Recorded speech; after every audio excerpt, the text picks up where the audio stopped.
स्वागत है आप सभी का हिंदी एक्सप्लेन टीवी पे। आज हम देखने जा रहे हैं डेसिबल नाम की एक फिल्म जो कि अभी आई है नवंबर में लास्ट मंथ और काफ़ी अच्छी लगी मेरे को ये फिल्म। की शुरुआत होती है फुटबॉल स्टेडियम में जहां मैच जारी है और जनता चीयर कर रही है अपनी फेवरेट टीम को। इतने में एक आदमी घबराया हुआ, भागता हुआ, डरा हुआ आता है और इसको किसी ने बताया कि स्टेडियम में एक बहुत ही बड़ा धमाका होने वाला है। अगर नॉइस लेवल ना 100 के ऊपर चला गया, यानी कि जो लोग चिल्ला रहे हैं वो लेवल नापा और ऊपर गया 100 के, तो बम फूट जाएगा। आदमी किसी से फ़ोन पर बात कर रहा होता है। इतने में एक फ़ैन ये सुन लेता है और इस आदमी से पूछता है क्या हुआ, तो ये सब कुछ बता देता है। और फैन समझ गया है कि अगर गोल हुआ तो पब्लिक चिल्लाएगी और नॉइस लेवल 100 के ऊपर जाएगा तो स्टेडियम में ब्लास्ट होगा ही होगा। तो खुद स्टेडियम में कूदता है अपना मुंह ढककर और जाकर खुद ही गोल को कर देता है। मतलब एक तरह से मैच खराब करता है पूरा, ताकि ना सन्नाटा फैल जाए स्टेडियम के अंदर। और फिर भी बेचारा ना पकड़ा जाता है आइडिया, तो इसका मतलब काम करता नहीं होता। और यहाँ से ना फिर सीन चला जाता है पास्ट में। हम देखते हैं हिरोशिमा के पास सबमरीन को, जो कि समुद्र के अंदर अपना ना वो जो मिलिट्री का काम होता है वो कर रहे होते हैं। और यहाँ मिलते हैं हम बहुत से ऑफिसर से। ये कोरिया को प्रोटेक्ट कर रहे हैं अटैकर से। लीडर का नाम कांगडू होता है। ये वही स्टेडियम वाला ही है जो कि डरा सामा भाग रहा था, ये वही कांगडू होता है। एक्चुअल में यहाँ पर ये लीडर है। एक दिन एनिमी इन पर अटैक कर देते हैं। कांगडू अपनी टीम को इशारा करता है पर बात नहीं बनती। लड़ाई तो काफ़ी होती है और ओशन में इनकी शिप डूब जाती है। सीन आ जाता है 1 साल बाद। कांगडू जिंदा है और नॉर्मल लाइफ जी रहा है। काम से रिटायर हो गया और अपनी वाइफ यू एंड बेटी सोल के साथ रहता है। एक दिन प्रेस मीटिंग में इसको एक कॉल आती है और अननोन नंबर ये बताता है कि अम्यूजमेंट पार्क में और मेयर के घर पर मैंने बम लगा दिया है। अब तुम जाकर ना लोकेशन डिसाइड कर लो कि तुम्हें किसको बचाना है। कांगडू सब छोड़कर प्रेस मीटिंग में आता है और अपनी बातें करता है, क्योंकि उसको लगता है कि प्रैंक कॉल था। सवाल किया जाता है इससे वही सबमरीन वाले हादसे के बारे में, बट ये कुछ भी जवाब नहीं दे रहा होता है। इससे पूछते हैं कि मेंबर्स को क्यों मारा गया, कैसे मारा गया, कुछ बोलता ही नहीं है। और इतने में मेयर के घर पे एक पार्सल आता है जो खोलने पर इसके अंदर से बम निकलता है, ब्लास्ट होता है और बस सारे के सारे घायल हो जाते हैं घर में। और दूसरा बम अम्यूजमेंट पार्क में लगा होता है। मतलब वो कॉल वाला सच बोल रहा था। कांगडू की वाइफ इसको कॉल करके सब बता रही होती है और वो बॉम्बर भी इसको कॉल करके सब कुछ बताता है और एक ऐप डाउनलोड करवाता है। पर कांगडू को लगता है कि ये मतलब सन की कोई पागल बना रहा है। पर मेयर की खबर जब टीवी में देखता है नहीं तो सब हो जाता है क्लियर। और कॉलर बताता है कि देखो इस बार सिटी के बड़े से स्टेडियम में बम फूटने वाला है जहां पर भी फुटबॉल का मैच चल रहा है। और इसको धमकाता है कि पुलिस को मत बताना, तुम्हारे पास 60 मिनट है, जाकर रोक सकते हो तो रोक लो, बचा लो सबको। कांगडू यहाँ पर आता है। स्टेडियम में हद से ज़्यादा पब्लिक होती है और यहाँ बम खोजना इम्पॉसिबल है ऑलमोस्ट। और कॉलर इससे कॉल करके कहता है कि बम साउंड से काम करता है। अगर नॉइस लेवल 100 गया तो फट जाएगा और जो बम है ना वो VIP के एरिया में रखा हुआ है और वो एक्टिवेट हो जाएगा बहुत ही जल्दी अगर नॉइस ऊपर गया तो। और इतने में एक न्यूज़ रिपोर्टर ओडे ये सब सुन लेता है और वो कांगडू को पहचान जाता है कि तो ये प्रेस वाला ही है, सबमरीन वाला बंदा। और फिर शुरू वाला सीन आ जाता है जो कि हमने देखा था। और यहाँ पर मैच ज़्यादा देर रुक नहीं पाता है। अगर ओडो ने आकर भी वहाँ पे मैच को ख़राब करने की कोशिश की बट मैच रुकता नहीं है और कांगडू इतनी देर में भागता है VIP एरिया की तरफ और मैच में आ जाती है भाई पेनल्टी।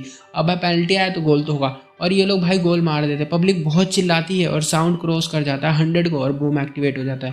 कांगडू आ गया होता है VIP में। अब बम को ना एक एक्वेरियम में देख लेता है, ये सबको निकालता है यहाँ से। बट यहाँ पर एक किड होता है जो कि फंसा है और बम फूटने वाला है जस्ट, बट कांगडू इसको बचा लेता है, घायल होकर बाहर आता है और इसके लिए सब तालियां बजाते हैं, जिसको अभी थोड़ी देर पहले सब पूरी इनकी कंट्री गाली बक रही थी।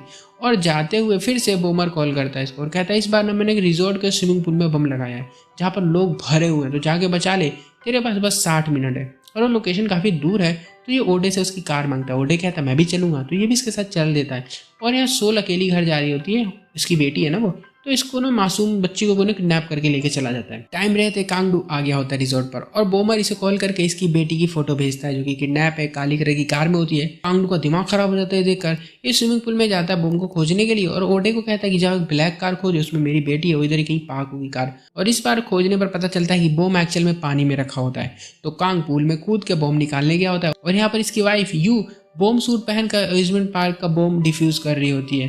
मतलब यहाँ पे पता चलता है कि एक्चुअल में बॉम्ब डिफ्यूजर है और ये अपना काम कर ही रही होती है। तभी पड़ोस वाली बिल्डिंग में ना एक कपल ना बड़ी चीख चिल्ला रहे होते हैं। अब इनकी आवाज़ से ना वो बॉम्ब एक्टिवेट हो जाता है और दोनों हस्बैंड वाइफ यहाँ पर ना भी लगे हुए बम को डिफ्यूज करने में, पर बात नहीं बन रही होती। बॉम्ब को डिफ्यूज नहीं किया जा सकता, तो दोनों हस्बैंड वाइफ बॉम्ब को ना छुपा लेते अपनी बॉडी से कि अगर फटे तो यही खाली मरे, दूसरे को कुछ ना हो। बट यहाँ पर टाइमर खत्म होने के बाद भी कुछ नहीं होता, बम नहीं फूटता है और इन्हें लगता है कि कोई प्रैंक कर रहा था। इतने में बोमर कॉल करके इन दोनों को धमकाता है और सोल की फोटो भी भेजता है और कहता है कि यू जहाँ पर खड़ी है ना उसके नीचे बम है, अगर ये भागी तो मैं सोल को मार दूंगा, उसको वहीं खड़ा रहना पड़ेगा। कांगडू अपनी वाइफ से कह रहा होता भागो वहाँ से भागो, पर ये नहीं भागती है और बम फूट जाता है और ये दूर जाकर गिरती है घायल होकर। इतने में ओडे को एक कार मिल गई होती है, बट जैसे इसके पास जाता है इसमें ब्लास्ट हो जाता है। इसको चोट भी आती है बट अंदर में सोल होती नहीं है। और फिर मिलते हैं हम बॉम्बर से, जो कि एक्चुअल में एक टायसन नाम का लड़का होता है, वो ली जोंग सू कहिए तो, और एक्स नेवी है उसी सबमरीन का जिसमें ये सारे थे। उस रात अटैक हुआ था तो इसका भाई सबमरीन में ही था और वो एक तरह से मर गया। वो कैसे मरा ये में बाद में पता चलता है। तो ये ना गवर्नमेंट के ऊपर बहुत ज़्यादा गुस्सा है, रिवेंज लेना चाहता है कि मतलब मेरे भाई को मार दिया गवर्नमेंट ने, इसका ऐसा मानना है। तो यू भी हॉस्पिटल में आ गई होती है, एडमिट है। यहाँ पर सिटी के जो चीफ होते हैं वो भी हॉस्पिटल में आ रही है उसे मिलने के लिए, क्योंकि उनको पता चल गई उनकी हालत। पर इनसे पहले ना टायसन यहाँ पर आ गया होता है, सिक्योरिटी को मार पीट के अंदर घुस गया है। और कांगडू यहाँ पर एक्स नेवी ऑफिसर के पास आया होता है और यहाँ पर छानबीन करने से ये टायसन के अड्डे वड्डे का पता लगा लेते हैं, जहाँ पर बहुत सारा माल बनाने का पूरा सामान रखा होता है, मतलब वही जो कि हम देखते आ रहे हैं बोम वोम। और इतने में टायसन कांगडू को कॉल करके बताता है कि तेरी वजह से उस दिन बहुत सारे लोग मारे गए थे। कांगडू कहता है नहीं नहीं ऐसा नहीं, मेरी वजह से कुछ नहीं हुआ था, और इसे समझाने की कोशिश करता है। पर टायसन को तो अलग ही बुखार चढ़ा होता है। डॉक्टर बन के आता है, यू को अपने साथ ले जाता है। बाहर चीफ आ रहे हैं जो कि इसको पहचान नहीं पाते, और जब रूम में आते हैं तो यहाँ पर गार्ड की बॉडी मिलती है और कुछ नहीं।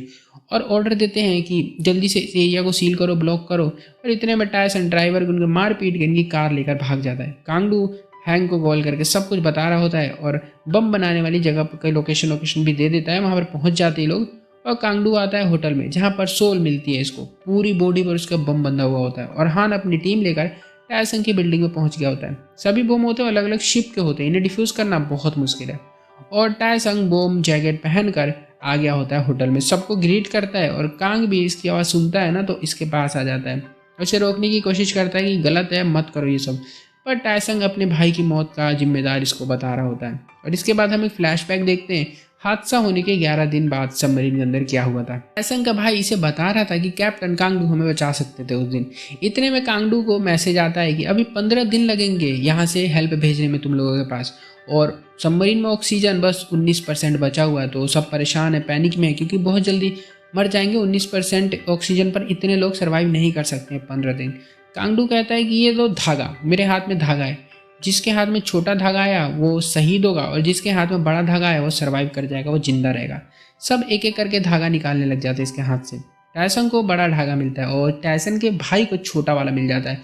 अब टायसन भाई गुस्सा हो गया होता है, ये लड़ने की भी कोशिश करता है अपने भाई को बचाने के लिए, बात बनती नहीं है।